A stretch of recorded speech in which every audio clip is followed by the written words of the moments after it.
8 ترفند سمی برای کنترل روان که باید بشناسی. ترفند اول گسلایتینگ. کاری میکنن که شما به عقل یا حافظتون شک کنید. میگه مگه نگفتم؟ تو همیشه یادت میره. در حالی که اصلا نگفته ولی طوری وانمود میکنه که شما فکر کنید دیوونه شدید.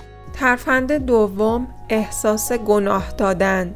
طرف مقابل سعی میکنه با احساس گناه شما رو وادار به کاری کنه.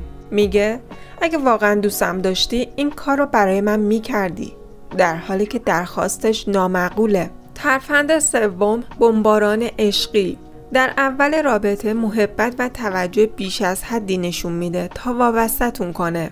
میگه تو همونی هستی که همیشه دنبالش بودم، بدون تو نمیتونم زندگی کنم، اما بعد از وابستگی سرد و بی‌عاطفه میشه. ترفند چهارم نادیده گرفتن و سکوت. به جای حرف زدن سکوت میکنن تا شما احساس طرد شدگی کنید. بعد از یه بحث هیچ پیامی نمیده، جواب نمیده تا وقتی که شما عذرخواهی کنید، حتی اگر مقصر نباشید. ترفند پنجم بازی با نقش قربانی. خودش رو همیشه مظلوم و قربانی نشون میده تا احساس ترحم بگیره. میگه همه همیشه منو ترک میکنن، حالا تو هم میخوای بری؟ ترفند ششم تحقیر و کوچیک کردن. دستاوردهای شما رو بیارزش جلوه میده تا اعتماد به نفستون رو پایین بیاره. میگه آره خب قبول شدی ولی دانشگاهت که خیلی سطح بالا نیست. ترفند هفتم تهدید پنهان. تهدید میکنن ولی به صورت غیر مستقیم. میگه باشه تو برو خوش بگذرون، فقط اگه اتفاقی افتاد یادت باشه من بهت گفتم. ترفند هشتم پرتاب بمب‌های عاطفی. با عصبانیت ناگهانی شما رو کنترل میکنن. وقتی شما با چیزی مخالفید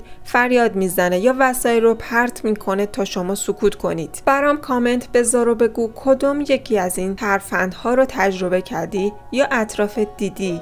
برای دیدن ویدیوهای بیشتر درباره روابط و خودآگاهی حتما کانال رو سابسکرایب کنید و اون زنگوله رو بزن تا از ویدیوهای جدید ما باخبر باشی.